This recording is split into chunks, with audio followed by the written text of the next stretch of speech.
Parmi nous, pour vous accompagner et m'accompagner, Redouane Bendali, journaliste. Toufiq Kourichi, l'un des sujets d'actualité, ça a été le diplôme des entraîneurs concernant la Ligue 1 et la Ligue 2. Pour revenir sur cette question, est-ce qu'aujourd'hui ce dossier est définitivement clos, notamment avec l'entraîneur du Mouloudia d'Alger, Valdo, et également pour les anciens internationaux qui disent avoir un diplôme, une licence, mais qui ne l'ont pas? Est-ce qu'ils peuvent entraîner ou pas? Tout d'abord, Mohamed, je vous remercie pour cette invitation et comme ça vous allez me donner la possibilité de donner beaucoup plus de précision sur certains détails que tout le monde ignore. Et avant ça, permettez-moi aussi de souhaiter Eid Mbrouk à tous les Algériens وإن ربي يحفظنا بلادنا في هذا الوقت اللي راهو شويه صعيب. Pour répondre à votre question, Mohamed, vous savez très bien qu'il y a une réglementation au niveau de la CAF, au niveau de la FIFA et même dans beaucoup de pays dans le monde. Donc nous sommes au début de l'ère du professionnalisme et nous sommes obligés d'organiser pas mal de choses, surtout sur le plan technique. Donc on a commencé à exiger des diplômes depuis la saison passée. Donc on a commencé la saison passée par imposer à l'entraîneur principal de ramener l'équivalent de la licence CAF A, ou l'équivalent de la licence CAF A. Et les adjoints ont travaillé l'année passée avec n'importe quel diplôme en football. Et cette année, nous avons... D'où l'explication pourquoi Valdo, par exemple, a pu coacher au niveau du Mouloudia d'Alger. Il faut expliquer parce que beaucoup de questions restent en suspens et certains s'interrogent. Donc c'était dans ce cas-là. Dans ce cas-là, parce que la saison passée, on a exigé que de l'entraîneur principal de ramener la licence CAFA. Maintenant, vous exigez de tout le staff. Maintenant, c'est tout le staff. Donc le staff, c'est l'entraîneur principal et son premier assistant avec la licence CAF-A ou l'équivalent de la licence CAF-A. Et le deuxième adjoint, c'est la licence CAF. On a bien précisé, c'est la licence CAF-C. Et pour l'entraîneur des gardiens de but et le préparateur physique, un diplôme dans la spécialité. Chose que je vais sauter directement au cas Mouloudia, que les entraîneurs du Mouloudia, que ce soit l'entraîneur des gardiens ou le préparateur physique, n'ont pas ramené. Monsieur Valdo, encore une fois, il nous a ramené un diplôme délivré par l'association des entraîneurs au Brésil. C'est une association pour nous, qui n'est pas reconnue. Peut-être qu'elle est reconnue au Brésil, mais chez nous, elle n'est pas reconnue. Mais permettez-moi... C'est le diplôme CONCACAF, en principe. Tout à fait. Logiquement, c'est le diplôme CONCACAF. Mais permettez-moi, encore une fois, Mahmoud, de préciser, d'apporter une précision de taille. Beaucoup de personnes parlent de la licence CAF-C, A plutôt, d'une formation de 3 jours. Ça n'a jamais été le cas. C'est une procédure exigée par la CAF, avec la présence d'un expert étranger de la CAF, c'est-à-dire c'est une procédure de donner des équivalences aux entraîneurs locaux qui ont le diplôme le plus élevé. C'est-à-dire on pouvait faire cette procédure, il suffit qu'un entraîneur algérien il a le diplôme le plus élevé dans son pays, c'est-à-dire... C'est quoi le diplôme le plus élevé? Le plus élevé, c'est un bac plus 4 ou un bac plus 5. C'est-à-dire un conseiller de sport... C'est-à-dire un TSS en football, c'est un bac plus 4, un conseiller, c'est un bac plus 5, ou bien il y a ce qu'on appelle la formation à temps partiel. Le premier, le deuxième et troisième degré. Donc, si vous voulez avoir un troisième degré, vous êtes obligé de passer par un cursus de formation. Allahu Akbar, Allah mahmoudan alladhi wa'adta. Moi, je voudrais bien qu'il nous ramène l'équivalence de ce diplôme en Allemagne. Donc, s'il parle d'un diplôme le plus élevé en Allemagne, pour moi, c'est l'équivalent de l'UEFA Pro. Donc, il nous ramène l'équivalence de l'UEFA Pro et il exercera son métier le plus normalement du monde. Mais seulement, il y a une chose que je veux préciser. Pour avoir l'UEFA Pro en France, il faut payer plus de 30 000 €. Il faut faire une formation d'une durée de plus de 2 ans. Donc, je pense que ce n'est pas sur un mois qu'on peut avoir un diplôme qui vaut l'UEFA Pro. Juste avant de céder la Je ne sais pas, je m'excuse, maman, je ne sais pas maintenant si monsieur Menad a d'autres diplômes, je l'ignore. Mais moi, je réponds, vous me donnez l'occasion de lui répondre à certaines interrogations. Il a dit il y a quelqu'un, bon, il me visait moi-même, il a dit qu'il y a quelqu'un qui a dit que je n'ai pas de diplôme. Je n'ai jamais dit que Menad n'a pas de diplôme. C'est lui-même, dans une émission... Non, ce n'est pas pour faire une mise au point. Si vous voulez faire une mise au point, c'est dans l'émission où ça a été... Lui, dans une émission de télé, il a dit ouvertement que je n'ai pas le diplôme, la licence CAF-A. C'est pas moi qui l'a dit, c'est lui qui l'a dit. Est-ce que ceux qui font des stages, il y a des techniciens qui ont fait des stages, 15 jours à Clairefontaine, un mois en Allemagne, est-ce que ça c'est reconnu ou pas? Celui qui a fait un diplôme en Europe, il n'a qu'à ramener l'équivalent de ses diplômes avec ce qui se fait en Europe. C'est-à-dire, s'il a un diplôme en France, il faut qu'il nous ramène l'équivalent de ce diplôme au UEFA. En France, c'est le DEPF. Or, pour le DEPF, c'est allé... Il n'y a aucun Algérien qui a fait le DEPF sauf ceux qui sont en France et qui ont des cartes de séjour. En France, par exemple, c'est le DEPF. C'est l'UEFA Pro. C'est l'UEFA. Or, on l'a vu, pour les Algériens, ça a été 15 jours de stage à Clairefontaine, une semaine là, une semaine... C'est des attestations de stage. Mais le comble dans tout ça, c'est que ces diplômes ne sont même pas reconnus en France. En Europe, voilà, c'est ça. Et aucun entraîneur, les entraîneurs qui ont eu ce certificat ou ce diplôme, ils n'ont même pas le droit d'exercer avec ce certificat en France. Donc, quelque part, je ne comprends pas la valeur de ce diplôme. Et vous faites qu'appliquer la réglementation? Moi, j'applique la réglementation de la CAF, de la Fédé et du ministère de la Jeunesse et des Sports. Très bien. Radouane Ben Dali. Oui, alors, avec toutes ces nouvelles mesures qui sont appliquées et qui sont les bienvenues parce qu'elles vont un peu réglementer et réguler tout ce qui se passe au niveau de l'encadrement, est-ce que, parallèlement à cela, vous, au niveau de la DTN, vous faites également une formation pour les entraîneurs? Heureusement, nous sommes en train d'accompagner nos entraîneurs parce qu'en 2017, il n'y aura plus de stage d'équivalence organisé sous l'égide de la CAF. À titre indicatif, le premier semestre 2015, nous avons organisé au niveau de la DTN plus de 27 stages de licence CAF. Et si je compte tout le nombre de stages qu'on a organisés au niveau de la DTN, seulement pour le premier semestre 2015, plus de 70 stages d'équivalence et de formation ont été organisés par la fédération. C'est énorme comme tout fait pour les chiffres. Et je vous dis encore le chiffre, plus de 2500 entraîneurs ont participé à ces stages. Donc il ne faut pas dire que la DTN... Nous sommes en train d'exiger des diplômes et en parallèle, nous sommes en train d'organiser, de donner la possibilité à tout entraîneur qui n'a pas les diplômes qu'il faut de venir se former. Tawfiq Qureshi, je suis sûr que vous l'avez... Radouane Ben Dali l'a entendu, je ne sais pas si vous l'avez entendu. Beaucoup disent, mais vous savez, vous allez passer des stages, c'est rien du tout, vous arrivez 2 jours, personne ne contrôle personne et tout de suite vous avez votre diplôme. Qu'est-ce que vous dites? Vous l'avez entendu ça ou pas? Je vous donne à titre indicatif. Nous avons lancé la formation des préparateurs physiques et des gardiens de but. Donc, pour la première promotion des préparateurs physiques, il y a eu plus de 80 candidats qui ont participé à ce stage de formation. Seulement 38 candidats ont obtenu leur diplôme. C'est-à-dire plus de la moitié ont échoué. Et nous avons organisé une session de rattrapage.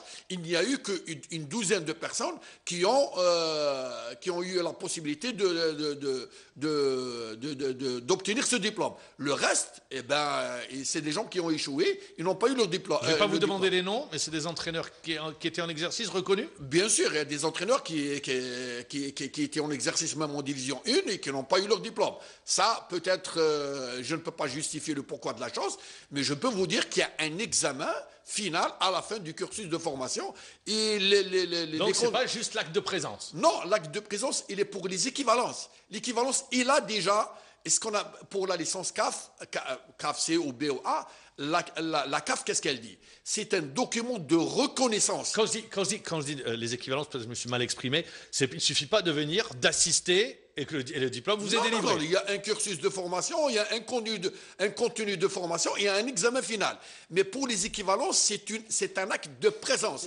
Logiquement. C'est une adaptation, en quelque sorte. Non, au niveau c'est des séminaires qu'on organise à l'occasion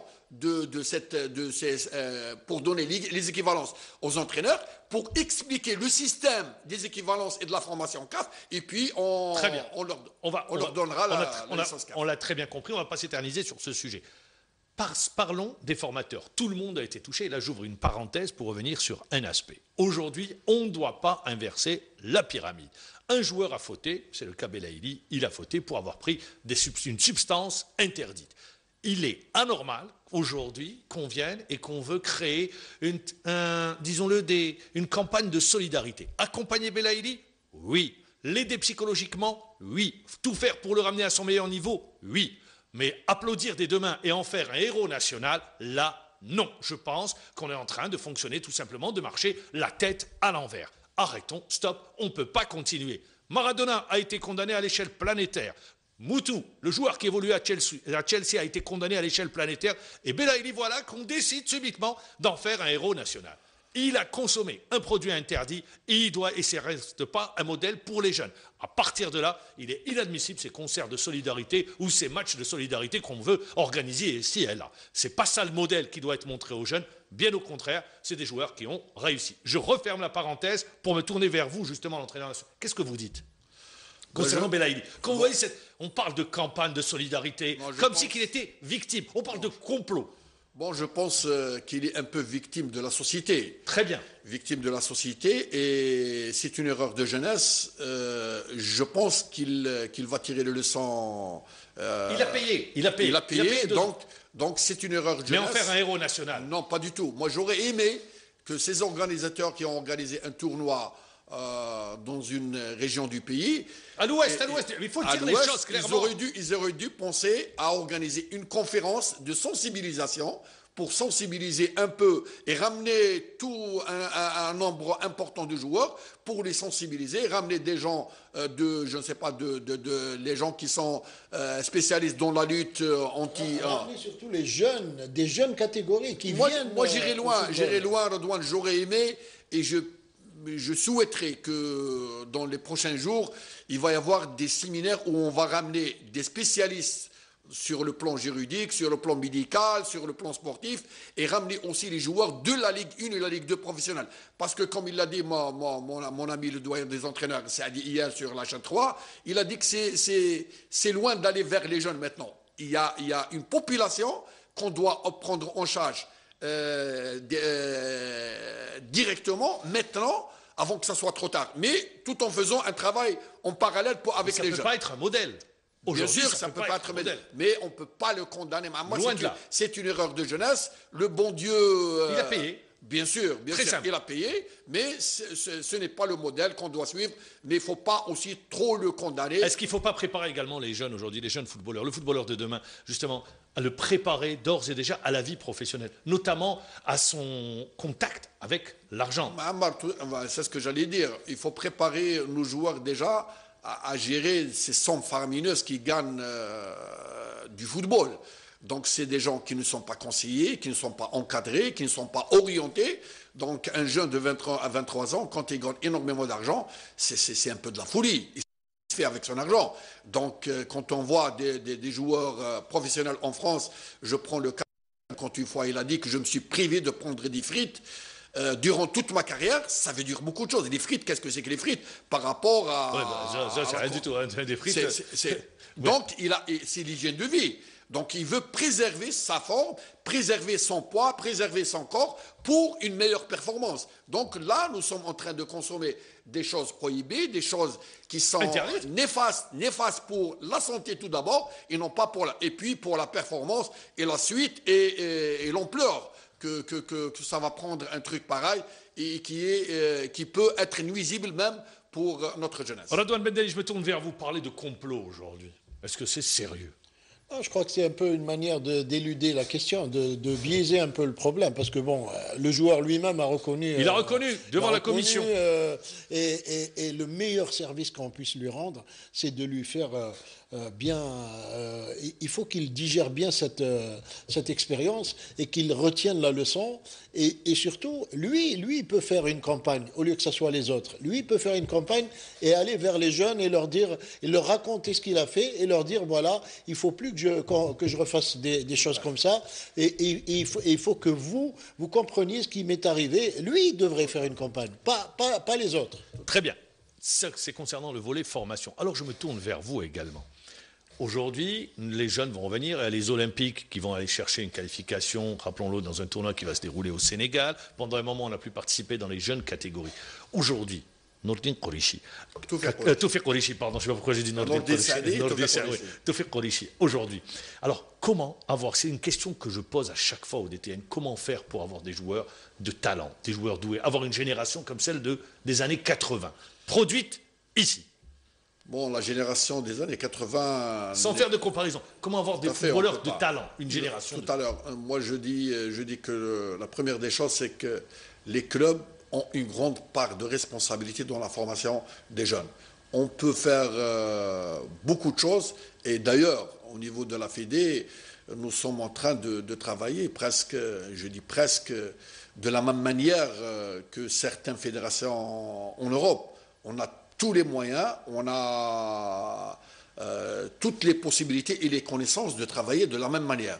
Mais seulement, il ne faut pas oublier... Alors où est-ce que le bas blesse? Le bas blesse, c'est qu'au niveau des clubs, aucun club, je dis d'une manière générale, j'exagère un petit peu, la majorité des clubs ne donnent aucune importance. Sur la formation, il n'y en a qu'un seul aujourd'hui, c'est le Paradou. Et encore, avec les moyens qu'il a, c'est encore limité comme moyen. Mais c'est une tentative de la part de l'Académie du Paradou pour essayer d'avancer un peu plus. Mais en dehors du Paradou, mais un ou deux clubs, c'est pas les bonnes solutions. Mais je pense tout d'abord, il faut inciter les clubs et s'y trouver un moyen d'imposer quelque chose aux clubs pour donner de l'importance à la formation. Il faut le faire. Mais la fédération ne peut rien faire sans les clubs. Parce que la fédération, elle récolte un peu de ce qui se fait au niveau des clubs. Donc et on prend toujours, si on a des mauvais joueurs, on prend les moins mauvais pour constituer des équipes nationales. Donc la balle, elle est dans le camp des clubs. La fédération, nous sommes en train de les aider. D'ailleurs, nous sommes en train de former des entraîneurs avec une participation financière très importante de la part de la fédération pour former des entraîneurs et les mettre à la disposition des clubs. Tawfiq Qureshi, moi je vais vous paraître peut-être un peu idéaliste. Vous ne pensez pas qu'il faudrait peut-être qu'on essaie un système, qu'on essaie de révolutionner un peu notre football, par exemple en essayant d'éliminer cet esprit de championnat, parce que c'est ça qui empêche la formation. C'est parce qu'on est toujours omnibulé par le résultat, par le championnat, par tout ce qui s'ensuit. Je suis entièrement d'accord avec vous. D'ailleurs, j'en ai parlé une fois avec le président de la fédération. Et j'ai pris l'exemple, si ma mémoire elle est bonne, je pense qu'en Belgique, on ne parle plus de résultats à la fin du match. On ne met plus les résultats de fin de match au niveau des catégories de jeunes. Donc c'est pour éviter ce problème de championnat. Donc s'il faut qu'on arrive à ce stade-là, il faut qu'on le fasse. Parce que maintenant, je vous le dis sincèrement, je suis en contact avec beaucoup d'entraîneurs. Il y a des entraîneurs minimes qui ont été limogés. Il y a un entraîneur du U20 qui vient juste d'être limogé parce qu'il n'a pas réalisé pour insuffisance de résultats. Et pas pour autre chose. Donc c'est grave.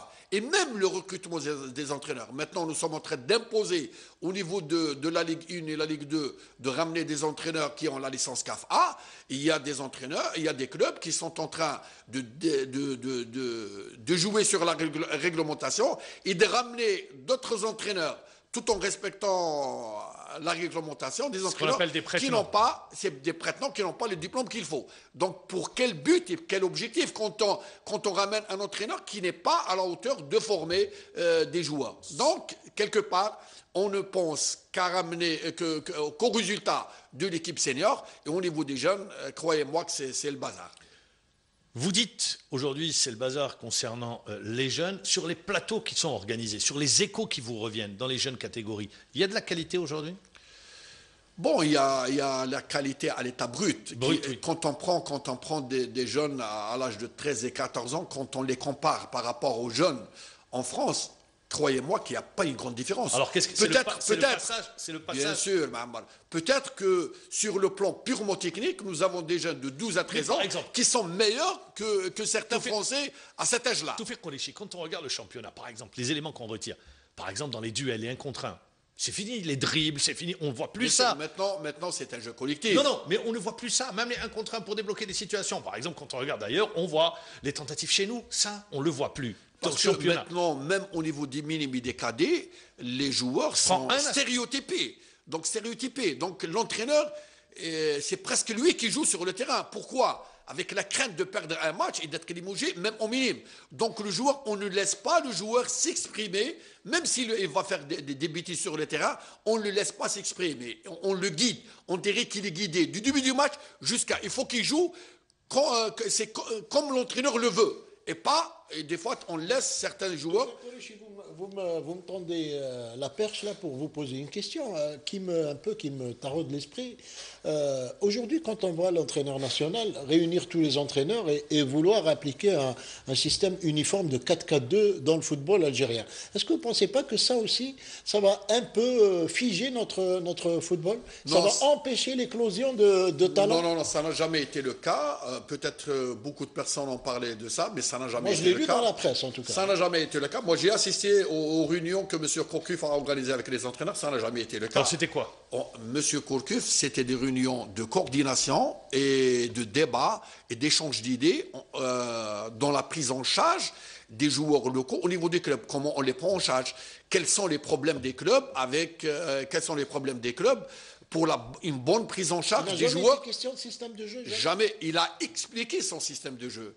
Il a expliqué son système de jeu, pourquoi le 4-4-2, comment il le fait. Il l'a fait même avec une promotion. Je l'ai invité à donner un cours avec, je pense, la promotion des ex-internationaux. Ils étaient 60.